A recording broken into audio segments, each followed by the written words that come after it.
Hi guys, and welcome to the tutorial where we will explain how you can verify your TikTok account on Whop. So let's jump right in. If you want to boost your credibility on Whop and show your audience you're the real deal, verifying your TikTok account is a quick and effective step. Start by logging into your Whop account and opening your dashboard. Click on your profile icon in the top corner and select Connected Accounts. From the list of available platforms, choose TikTok. Now, instead of entering your username, you'll need to paste your full TikTok profile link. So go ahead and open the TikTok app or website, navigate to your profile, and copy the profile link. Once you have it, head back to Whop and paste it into the field provided, then click Add. A new page will appear showing you a unique verification code. Copy that code, return to your TikTok profile, and paste it into your bio. Don't forget to save the changes.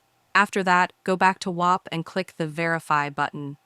Whop will then scan your TikTok profile to detect the verification code and confirm that you're the owner. If everything is in place, your TikTok account will show as verified on your Whop profile, helping you build trust and stand out to potential customers or community members.